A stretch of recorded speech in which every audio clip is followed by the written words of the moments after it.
Hello everyone, welcome to our YouTube channel Divine Learning, and today we will see the fourth chapter of your textbook. Okay, the chapter name is The Blue Light. The Blue Light, isn't it very strange topic, strange title? Okay, let's see why this blue light is important and what is the story behind it. Okay, but before that, let's see the warm up. Look at this picture of an old house. Draw some details in the picture so that it looks haunted. Remember that using strangely colored light will add to the spookiness. Okay? So आप लोग को यहाँ पे ये drawing में picture दिख रहा है, एक घर दिख रहा है, तो आपको इसमें कुछ ऐसा ड्राइंग करना है जिससे कि ये हॉन्टेड लगे, डरावना लगे इस घर. ठीक है, ऐसा लगे कि इस घर में कोई घोस्ट है. ओके, एंड आपको एक बात का खास ख्याल रखना है कि आपको अलग अलग तरह के कलर यूज करने हैं ताकि थोड़ा ये और ज्यादा डरावना लगे.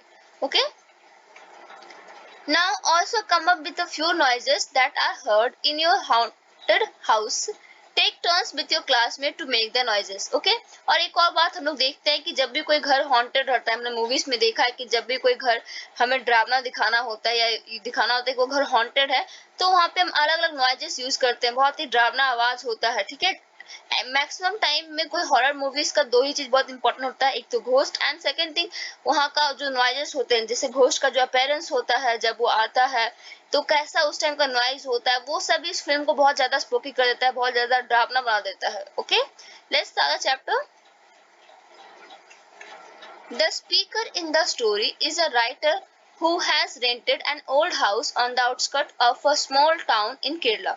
Okay, so यहाँ पे जो कहानी लिख रहा है स्पीकर है वो एक राइटर है, एक स्टोरी राइटर है, और उसने केरला के एक गांव, एक टाउन में, आउटस्कर्ट मतलब होता है कि शहर से बाहर. ठीक है, शहर से बाहर उसने एक छोटा सा घर रेंट पे लिया है ताकि वो वहां पे ढक के अपनी स्टोरी को कंटिन्यू कर सके, लिख सके अपनी कहानी. Okay, the house has no electricity and is not well looked after, but the speaker finds it a perfect place to write his next novel. ठीक है, और उस घर में न बिजली है और ना ही उस घर का कोई देखभाल करने वाला है, लेकिन स्पीकर के अकॉर्डिंग वो बिल्कुल परफेक्ट प्लेस है उसका नेक्स्ट नॉवल लिखने के लिए. ओके, वो नॉवल लिखना चाह रहा है तो उसके नेक्स्ट नॉवल के लिए वो जगह बिल्कुल परफेक्ट है.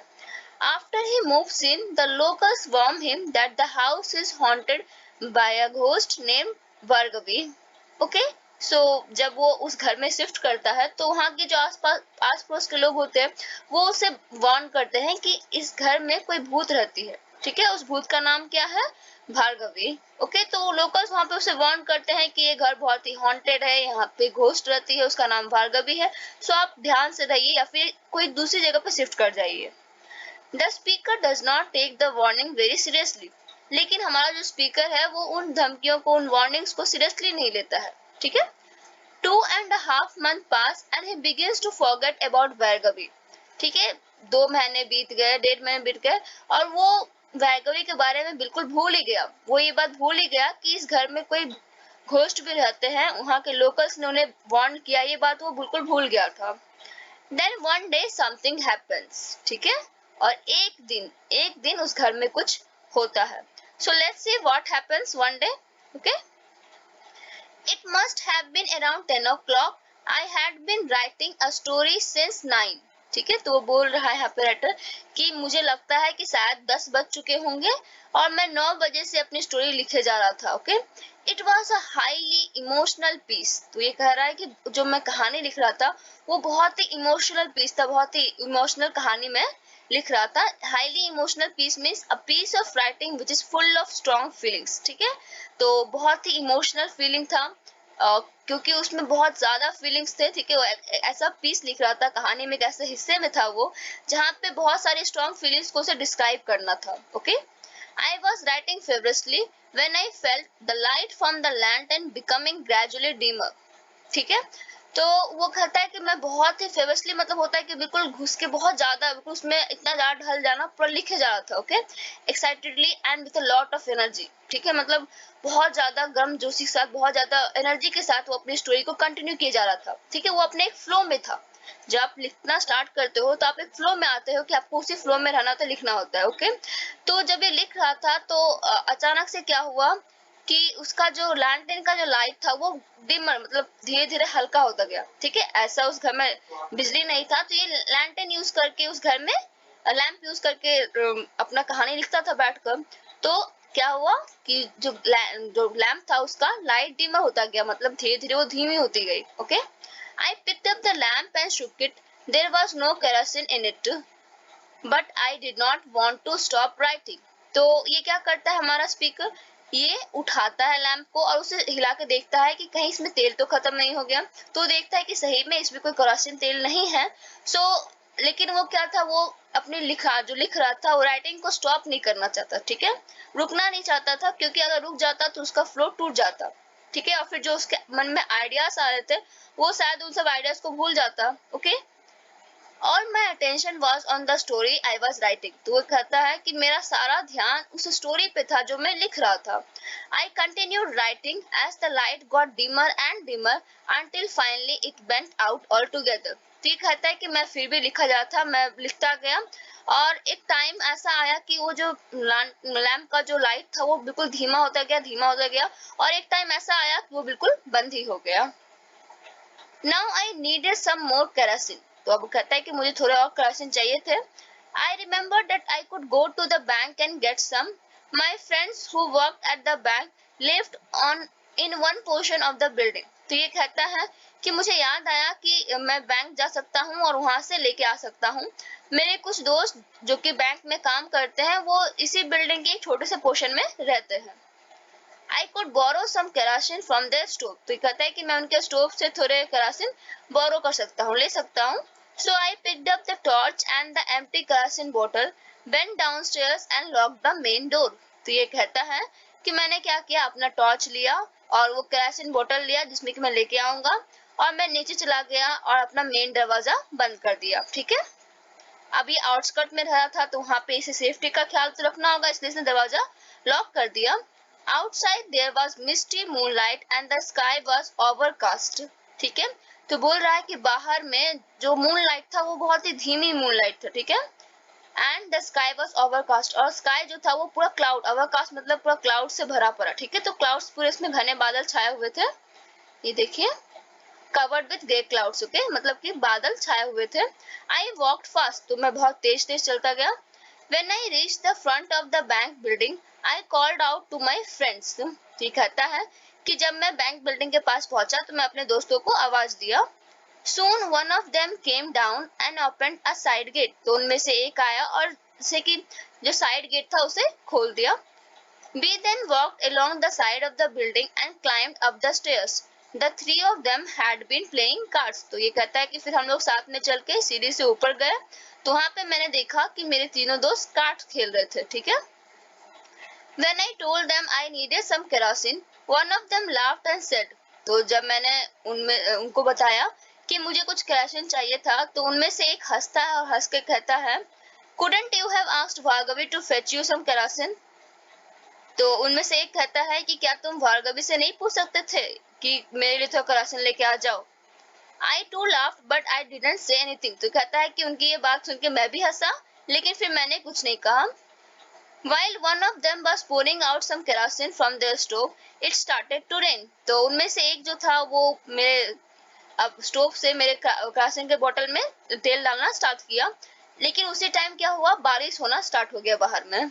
Okay, So I will need an umbrella too, I said. तो फिर हमारा राइटर कहता है कि मुझे एक अम्ब्रेला भी चाहिए। You think we own an umbrella? Laughed one of them. तो उनमें से एक कहता है कि तुम्हें क्या लगता है कि हम लोग अम्ब्रेला लेके घूमते रहते हैं क्या, हमारे पास अम्ब्रेला होगा? Stay a while and play cards with us. You can go back when the rain stops. तो उनमें से एक ये भी कहता है कि एक काम करो, हमारे साथ रुक जाओ थोड़ी देर के लिए और हमारे साथ कार्ड खेलो जब तक कि ये बारिश रुक ना जाए, उसके बाद तुम चले जाना। And so I sat down to play cards with them, but I couldn't concentrate.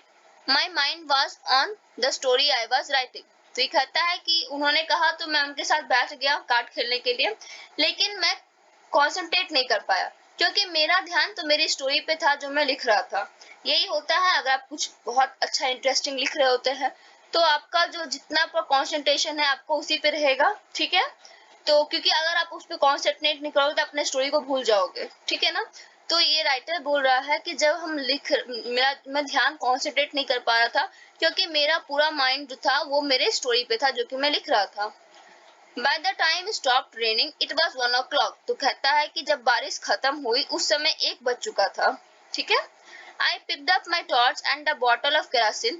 My friends got ready to go to bed. तो ये कहता है कि मैंने अपना टॉर्च लिया और उस केरोसिन का बोतल लिया और मेरे दोस्त सब सोने के लिए चले गए। Good night and thanks. तो मैं उनको गुड नाइट एंड थैंक्स बोलता हूँ। I said and went down the stair. They switched off the lights as I reached the road. तो जैसे ही मैं रोड पे पहुंचा उन लोगों ने अपने घर की लाइट बंद कर ली। There was no one on the road and no light. तो कहता है कि वहां पे कोई रोड 1 बज गए रात के तो रोड पे कोई भी नहीं था और लाइट भी नहीं थी, ठीक है, स्ट्रीट लाइट भी नहीं थी। I walked along the deserted road by the light of my torch. तो कहता है कि मैं उस डेजर्टेड मतलब उस सुनसान रोड पे अकेले जा रहा था अपने टॉर्च के सहारे, ठीक है। I reached my house, opened the door and went in. तो कहता है कि मैं अपने घर पहुंचा, दरवाजा खोला और अंदर गया। I had no reason to think that anything exceptional had happened downstairs. तो कहता है कि मेरे पास कोई कारण नहीं है ये सोचने के लिए कि कुछ अनयूजुअल, कुछ मतलब अजीब बातें हुई होंगी नीचे में। But I must tell you one thing. तो कहता है लेकिन मुझे एक बात आपको बतानी होगी। My mind was full of a strange sadness for no reason whatsoever. ये कहता है कि पता नहीं मेरा दिमाग जो था बहुत ही अजीब तरह के सैडनेस से भर गया, ठीक है। कोई कारण नहीं, मुझे पता नहीं क्या कारण हुआ लेकिन मुझे अचानक से बहुत ही सैडनेस टाइप फील होने लगा, बहुत ही दुखी होने लगा अंदर से।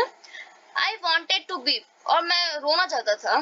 सोचो मतलब बहुत ही अजीब बात है कि इसे अचानक से सैडनेस फील होने लगा और इसे रीजन भी पता नहीं क्यों सैडनेस फील हो रहा है और ये कह रहा है कि मुझे रोने का मन कर रहा था, इतना मतलब दुख मन में दुखी हो रहा था कि मुझे रोने का मन कर रहा था। I went upstairs, still feeling the deep sadness. तो कहता है कि मैं ऊपर गया और मुझे अभी भी वो सैडनेस, वो दुखी वाली फीलिंग आ रही थी। And then I saw something unusual. तो कहता है कि ओ, और उसके बाद फिर मैंने कुछ बिल्कुल अजीब देखा। I will narrate it as my subconscious has recorded it. तो कहता है कि मैं आपको सब कुछ बताऊंगा जितना कि मेरे होश वाला जो माइंड है, मतलब सबकॉन्शियस मतलब होता है होश में होना, ठीक है। तो मैं जब होश में जितना मैंने देखा मैं आपको सब कुछ बताऊंगा। When I had locked the house and gone for the kerosene, the lamp had gone out completely because there was no oil in it. तो कहता है कि जब मैंने अपने घर का दरवाजा बंद किया था और मैं जब गया था तो उस टाइम बिल्कुल भी करासीन नहीं निकला था, वहां पे लैंप में बिल्कुल भी करासीन नहीं था, वो बिल्कुल बंद हो चुका था, ठीक है, क्योंकि उसमें कुछ तेल नहीं था। The room had been dark, और जो रूम था वो बिल्कुल डार्क अंधेरा से भरा, क्योंकि वहां पे लैंप नहीं था, बिजली तो उस घर में पहले से ही नहीं थी, ठीक है। तो वो रूम बिल्कुल अंधेरा से भर गया था।